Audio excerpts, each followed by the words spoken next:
بسم اللہ الرحمن الرحیم، اللہ کے نام سے جو رحمان اور رحیم ہے۔ وَلَقَدْ يَسَّرْنَا الْقُرْآنَ لِلذِّكْرِ فَهَلْ مِن مُّدَّكِرٍ۔ ہم نے اس قرآن کو نصیحت کے لیے آسان ذریعہ بنا دیا ہے، پھر کیا ہے کوئی نصیحت قبول کرنے والا؟ اعوذ باللہ من الشیطان الرجیم، بسم اللہ الرحمن الرحیم، حامیم والکتاب المبین، انا جعلناہ قرآنا عربیا لعلکم تعقلون، وَإِنَّهُ فِي أُمِّ الْكِتَابِ لَدَيْنَا لَعَلِيٌّ حَكِيمٌ۔ سورۃ الزخرف، اس سورت کا سورۃ حامیم الشورى سے ربط اور مناسبت یہ ہے کہ سورۃ شورى میں اللہ تعالی نے فرمایا ہے کہ فَحُكْمُهُ إِلَى اللَّهِ،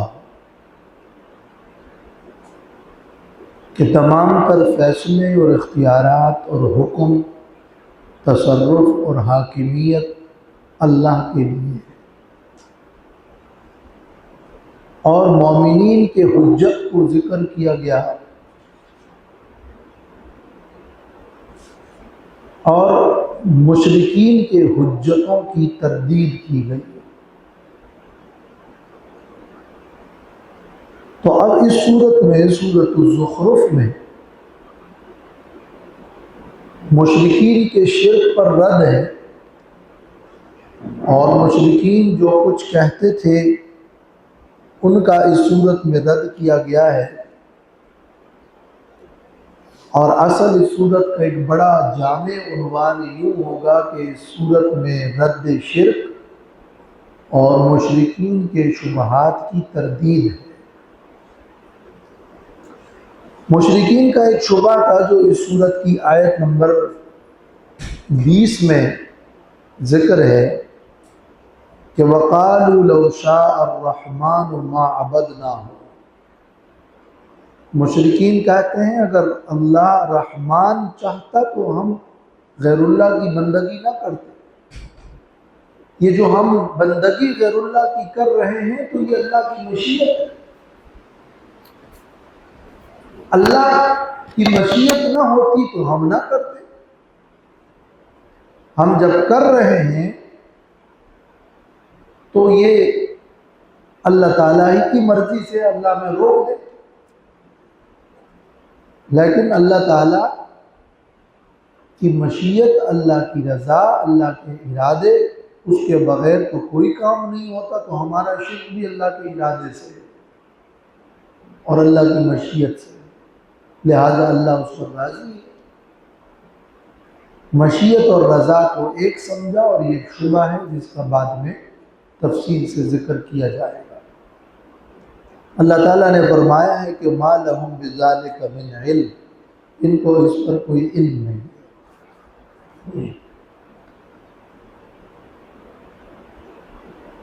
دوم مشرکین کا شبہ یہ تھا، اور ان کی دلیل، دلائل المشرکین، ان کی دلیل یہ تھی کہ بل قالوا انا وجدنا آباءنا علی امۃ، ہم اپنے آباء و اجداد کے طریقے کو دیکھ رہے تھے اور دیکھ رہے ہیں، اور آباء کے پیروکار ہیں، ہماری دلیل ہے اتباع الآباء، آباء کی پیروی۔ یہ ان کا شبہ تھا، اس کا جواب بھی ہوگا اس صورت میں۔ تیسرا شبہ اس صورت کی آیت نمبر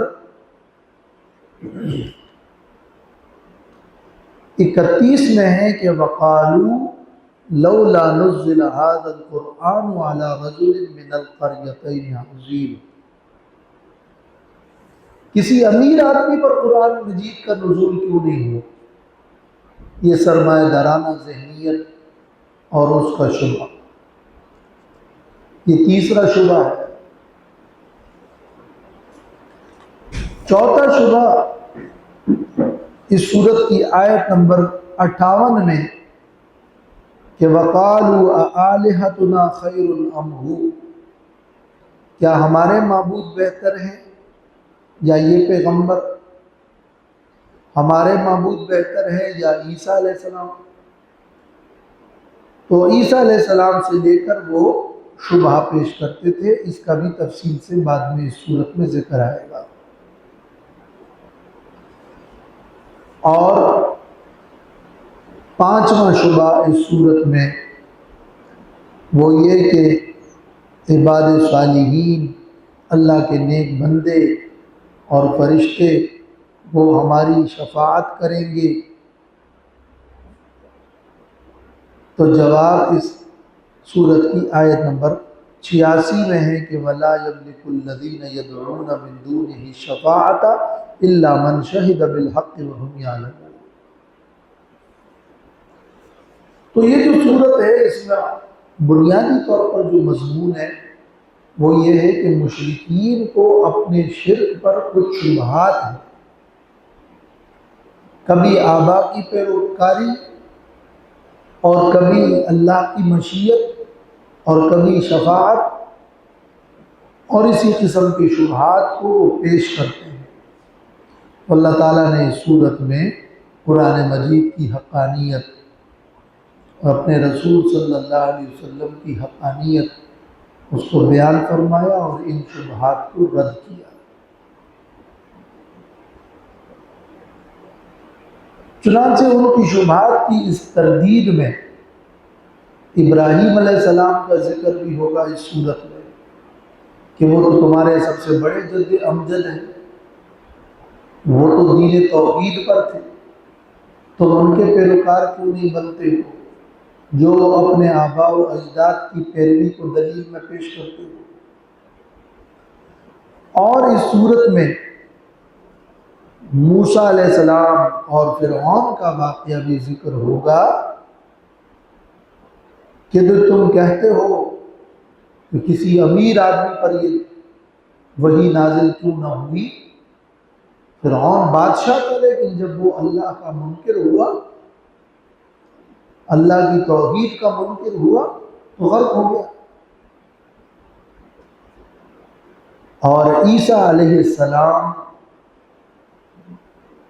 کے بارے میں بھی اس صورت میں ذکر ہے، جو کہ ان کا چوتھا شبہہ اس صورت میں ہے اس کی مناسبت سے۔ تو یہ موسیٰ علیہ السلام، عیسیٰ علیہ السلام اور ابراہیم علیہ السلام تینوں کا ذکر اس صورت میں اسی مناسبت سے بھی ہے، اور رد شرک میں وہ بطور تائید کے اس کو ذکر کیا جا رہا ہے۔ یہ بنیادی طور پر اس صورت کا مرکزی مضامین اور خلاصہ مضامین ہے۔ بسم اللہ الرحمن الرحیم، حامیم والکتاب المبین، قسم ہے کتاب واضح کی، انا جعلناہ قرآنا عربیا، بے شک ہم نے بنایا ہے اس قرآن کو عربی زبان والا، لعلکم تعقلون، تاکہ تم عقل سے کام لو،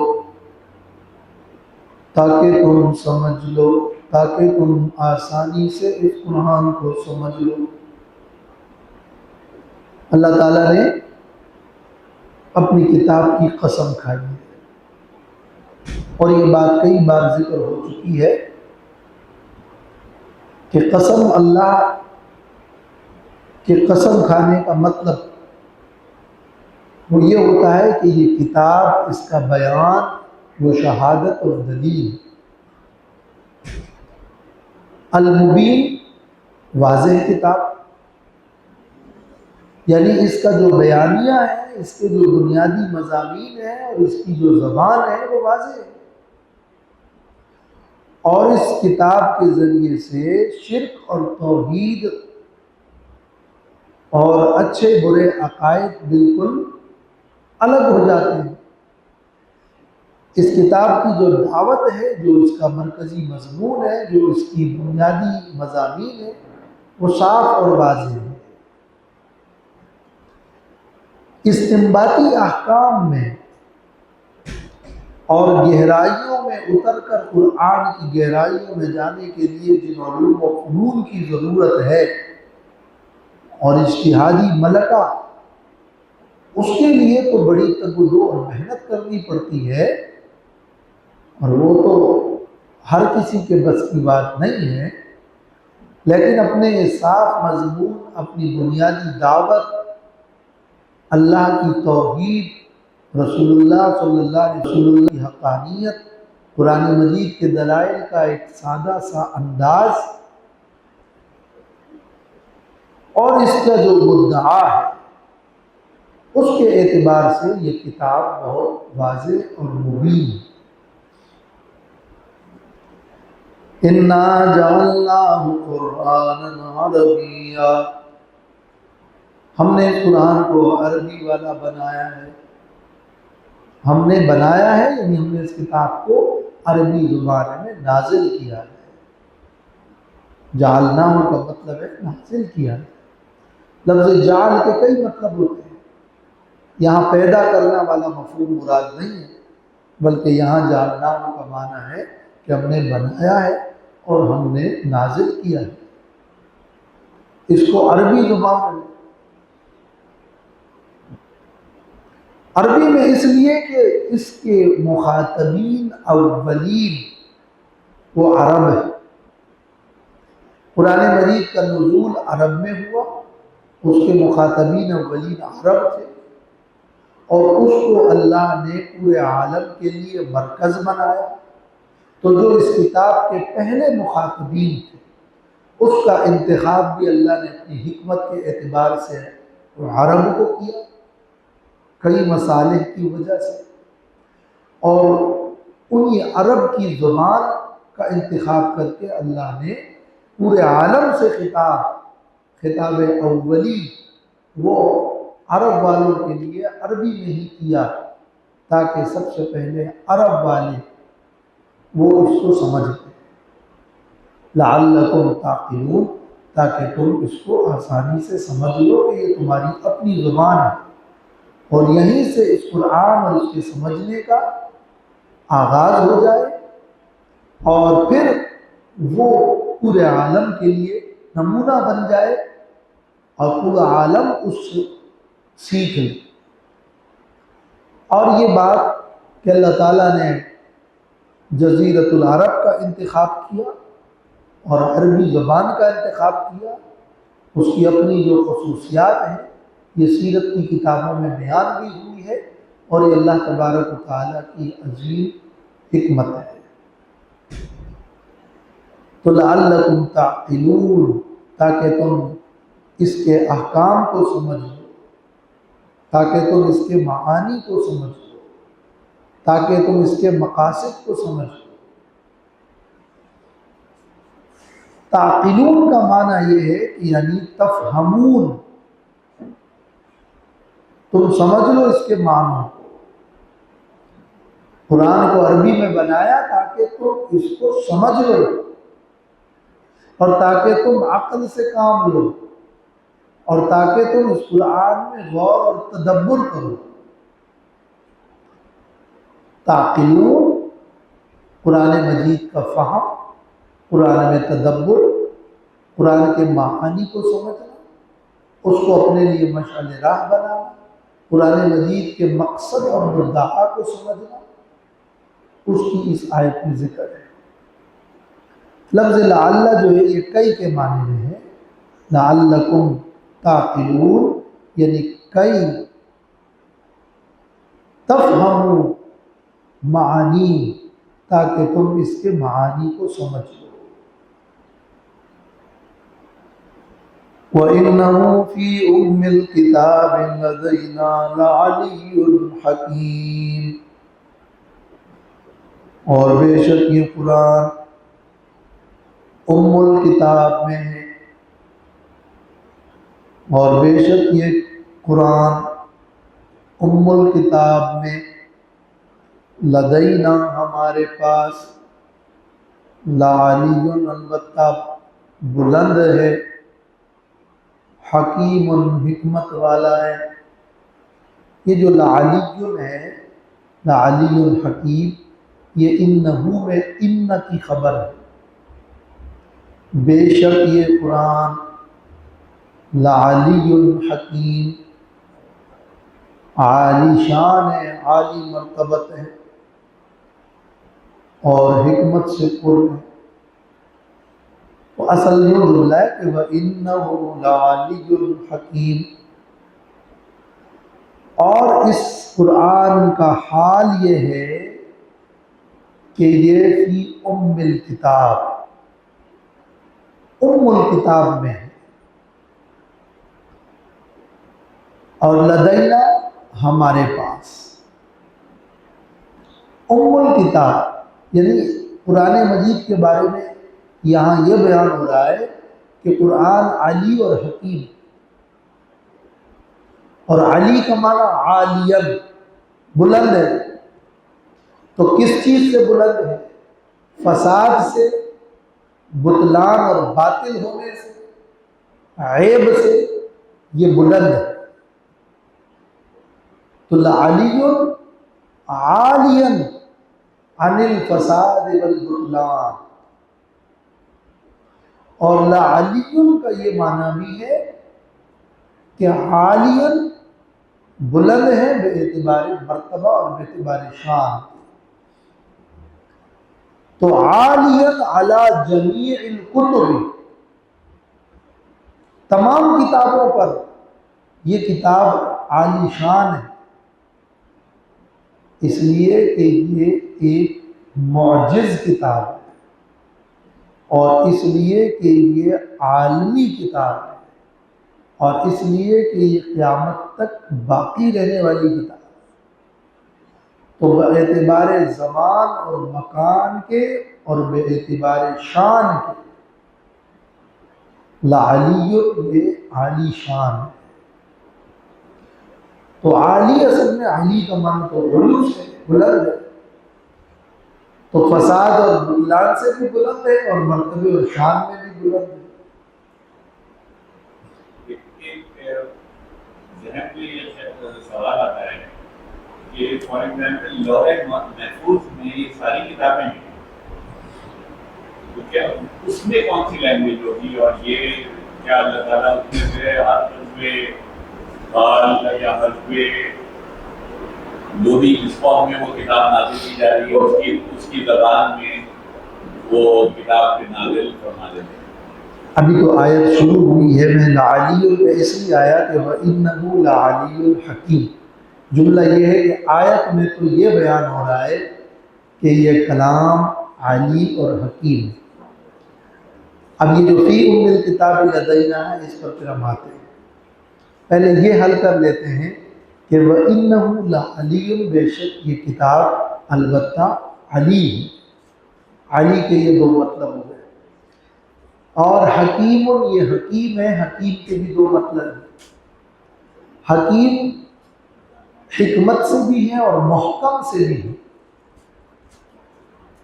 تو حکیم کا مطلب یہ ہے کہ یعنی یہ کتاب فصاحت و بلاغت اور دلائل کے اعتبار سے بڑی مضبوط اور محکم کتاب، اور حکیم کا یہ معنی ہے کہ اس کتاب میں حکمت ہے، اور یہ حکمت سے پر ہے، اور حکمت سے لبریز ہے، اور پر حکمت کتاب ہے، حکمت سے بھری ہوئی کتاب ہے۔ اب لعلی اور حکیم دو صفات اس قرآن کی ذکر کی جا رہی ہیں۔ تو لعلی اور حکیم دو صفات ذکر کیوں کی جا رہی ہیں؟ یہ اس لیے کہ یعنی یہ کتاب دلیل نبوت ہے اور دلیل توحید ہے، تو اس کی شان کو دیکھ کر اور اس کی حفاظت کو دیکھ کر اور اس کی ان حکمتوں کو دیکھ کر تمہیں بجائے شبہ کرنے کے اس کتاب کے مضمون کو قبول کرنا چاہیے، چونکہ یہ کتاب مبین ہے، اس کا مضمون واضح ہے، اور پھر تم دیکھتے ہو کہ یہ محفوظ ہے، لعلی، اور پھر تم یہ بھی دیکھتے ہو کہ اس کے اندر بڑی حکمت ہے، اور اس کی حکمت کسی کے شبہے ڈالنے سے ختم نہیں ہو سکتی۔ لہذا جو سورت کا مضمون ہے کہ جس میں مشرکین کے شبہات کی تردید کی جا رہی ہے، اور مشرکین کے شبہات کی تردید کرنا مقصود ہے، اس کے ساتھ ان دو الفاظ کا بڑا گہرا تعلق ہے کہ وَإِنَّهُ لَعَلِيٌّ حَكِيمٌ۔ اب فی ام الکتاب لدینا، یہی مقصد جو ان علی اور حکیم میں ہے، اسی مقصد کے لیے یہ بھی بیان ہو رہا ہے کہ یہ قرآن اتنا محفوظ ہے، اتنا محفوظ ہے کہ اللہ تعالیٰ نے اس کو لوح محفوظ میں، جہاں کسی کی رسائی نہیں، وہاں محفوظ کر دیا ہے، بل هو قرآن مجید فی لوح محفوظ۔ تو فی ام الکتاب کیوں کہا جا رہا ہے؟ اس کتاب کی حفاظت کو بیان کرنے کے لیے، اور لدینا ہمارے نزدیک، ہمارے پاس اس قرب سے بھی قرب شان مراد ہے، یعنی یہ ہمارے ہاں اس کتاب کی بڑی شان ہے۔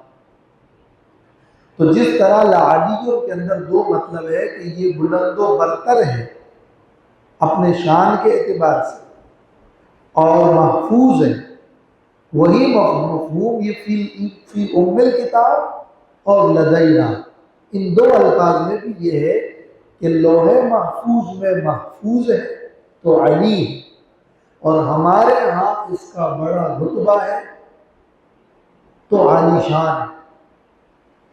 اب لوح محفوظ کیا ہے؟ ساتوں آسمانوں سے اوپر ایک تختی ہے جس کو ہم نے دیکھا نہیں ہے، لیکن ہم یہ اعتقاد رکھتے ہیں اور یہ جانتے ہیں کہ ایک بڑی تختی ہے جس پر اللہ نے سب کچھ لکھا ہے، صرف قرآن ہی نہیں، سب لکھا ہے، اور پوری تقدیر لکھی ہے، اور سب سے پہلے اللہ تعالیٰ نے قلم کو پیدا فرمایا اور حکم دیا کہ لکھو، اور قلم نے لکھا۔ تو اس جو بھی عمل کائنات میں ہوتا ہے، جو بھی کام ہوتا ہے، وہ سب اللہ کی تقدیر میں ہے، اور اپنی تقدیر کے مطابق اللہ نے اس کو لکھا ہے، اور اس میں اللہ نے اپنے اس عظیم کلام لوح محفوظ پر اس کو بھی لکھا ہے۔ تو سب سے پہلے اللہ نے لوح محفوظ سے اس قرآن کو اتارا آسمان دنیا پر، اور وہاں سے اس قرآن کا نزول محمد رسول اللہ صلی اللہ علیہ وسلم کے قلب اطہر پر ہوا۔ اب یہ قرآن مجید لوح محفوظ پر لکھا اس اعتبار سے کہ اللہ تعالیٰ کی جو بادشاہی ہے یہ اس کا ایک ظہور ہے، اس اعتبار سے کہ اللہ تعالیٰ اپنی حکمتوں کو عالم بالا پر بھی ظاہر کرتا ہے، اس اعتبار سے کہ اللہ تعالیٰ بتانا چاہتا ہے کہ میرا یہ کلام ہر طرح کے رد و بدل سے محفوظ ہے، یہ کلام الہی کی شان ہے۔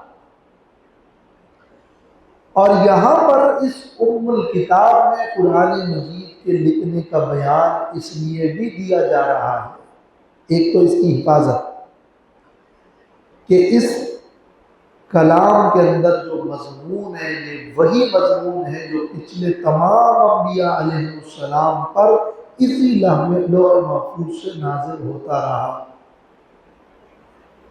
تو یہ وہی مضمون توحید ہے۔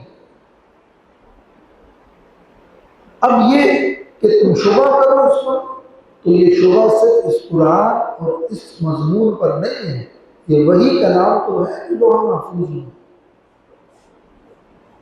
باقی لوح محفوظ میں پوری تقدیر اور ساری چیزیں اور ساری زبانیں اور ساری کتابیں اور ساری چیزیں ہیں، تو جو چیز جیسی کرنی ہے اور جیسی مناسب ہے اللہ نے اپنے علم کے مطابق لوح محفوظ میں لکھ دی ہے۔ اصل سوال تو یہ ہے کہ کلام الہی کے لوح محفوظ ہونے کا تذکرہ اس آیت میں کیوں کیا گیا؟ وہ اس کتاب کی حفاظت، اس کے بقا، اس کی علو شان اور اس کی حکمت کو بیان کرنے کے لیے، اور اس کو اس سورت کی سرنامے میں اس لیے رکھا گیا کہ چونکہ سورت میں مشرکین کے شبہات کی تردید کرنا مقصد ہے، اور وہ شبہات قرآن اور رسول صلی اللہ علیہ وسلم کی صداقت سے ہی متعلق تھے، تو اس کی حفاظت اور علو شان بیان کی ہوئی۔ أَفَنَضْرِبُ عَنْكُمُ الذِّكْرَ صَفْحًا أَن كُنتُمْ قَوْمًا مُسْرِفِينَ۔ اب یہاں سے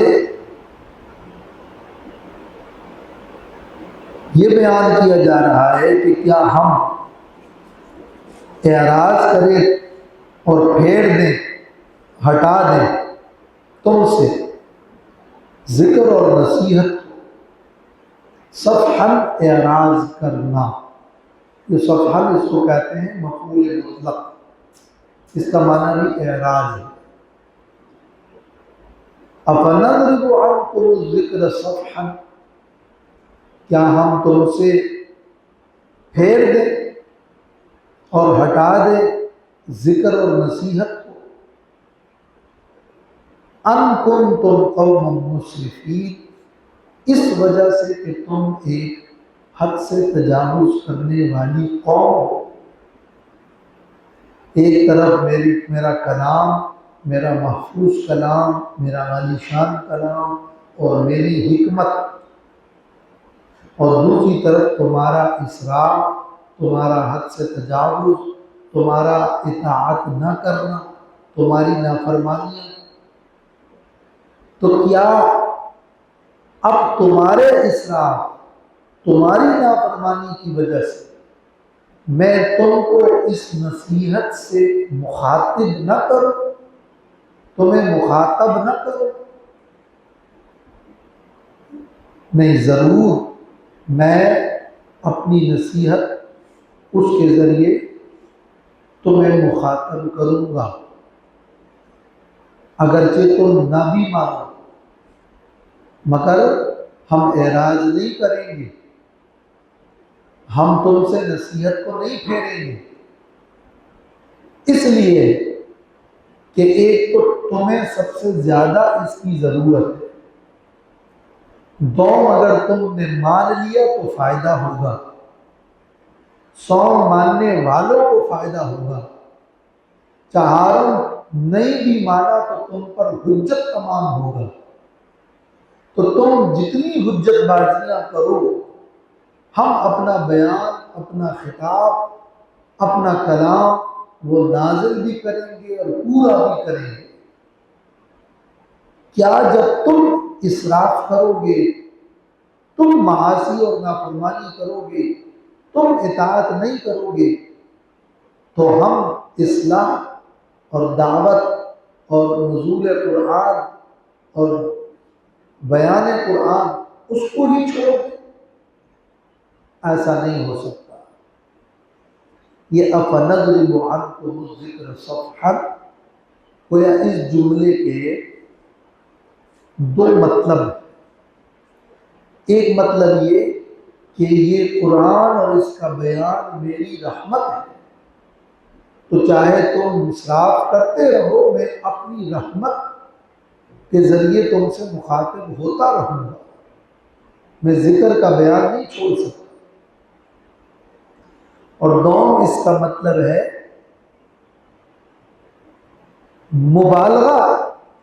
مبالغہ کرنا، کہ کیا تمہارا خیال ہے کہ وہی ہوگا جو تم چاہو گے؟ نہیں، بلکہ ہم یہ چاہتے ہیں کہ ہم اپنا بیان کریں، پھر تم چاہو تو مانو اور نہ مانو تو ہم پھر اپنا عذاب نازل کریں، لہذا ہوگا وہ جو ہم چاہتے ہیں۔ تم تو چاہتے ہو کہ قرآن کا بیان رک جائے، لیکن ہم یہ نہیں چاہتے، ہم یہ بیان پورا کرتے رہیں گے۔ تو تمہارا خیال غلط ہے، تمہارے ارادے غلط ہے، تمہاری سازشیں ناکام ہوگی، اور یہ کلام کامل اور مکمل ہوگا، اور میری حکمت اپنے تمام اتمام تک پہنچے گی۔ أَفَنَضْرِبُ عَنْكُمُ الذِّكْرَ، کیا ہم پھیر دیں تم سے نصیحت کو صفحاً پھیر کر، أَن كُنتُمْ قَوْمًا مُسْرِفِينَ، اس وجہ سے کہ تم قوم مسرف ہو۔ وَكَمْ أَرْسَلْنَا مِن نَبِيٍّ فِي الْأَوَّلِينَ، اور بہت بھیجا ہے ہم نے پیغمبروں کو فی الاولین، پہلے لوگوں میں۔ وَمَا يَأْتِيهِم مِّن نَّبِيٍّ إِلَّا كَانُوا بِهِ يَسْتَهْزِئُونَ، اور نہیں آیا ان کے پاس کوئی پیغمبر مگر وہ ان کے ساتھ استہزاء کرتے تھے۔ تو پہلے بھی پیغمبر آئے، لوگوں نے نہیں مانا، لیکن اصلاح کا سلسلہ، بعثت انبیاء کا سلسلہ رکا نہیں، بلکہ سلسلہ یہی چلتا رہا، چاہے کوئی مانے یا نہ مانے۔ ہاں، نہ ماننے کی صورت میں سزا، وہ سزا بھی ہوتی رہی۔ فَأَهْلَكْنَا أَشَدَّ مِنْهُمْ بَطْشًا، تو ہم نے ہلاک کر دیا زیادہ سخت لوگوں کو ان سے پکڑ میں، جو ان مشرکین مکہ سے بھی زیادہ زوراور لوگ تھے۔ ہم نے باعتبار مال اور بدن اور لشکر کے جو زیادہ طاقتور اور سخت لوگ تھے ان کو ہلاک کر دیا۔ وَمَضَى مَثَلُ الْأَوَّلِينَ، اور پہلے لوگوں کا نمونہ ہلاکت گزر چکا ہے۔ لہذا کلام مبین ہے، کلام واضح ہے، قرآن ہے، عربی میں ہے، تمہارے سمجھانے اور سمجھنے کے لیے ہے، اور بڑا محفوظ ہے، ام الکتاب میں ہے، ہمارے پاس اس کا بڑا مرتبہ ہے۔ یہ کتاب عالی شان ہے، یہ حکمت سے پر ہے، صرف تمہارے شبہات و اعتراضات سے اور تمہاری سازشوں سے یہ سلسلے نصیحت رکنے والا نہیں ہے۔ اللہ اپنے اس کے کلام کو اور اس سلسلے اصلاح کو جاری ساری رکھے گا۔ اے پیغمبر، آپ ان کے استہزاء کی پرواہ نہ کریں۔ یہ ان آیات کا خلاصہ ہے۔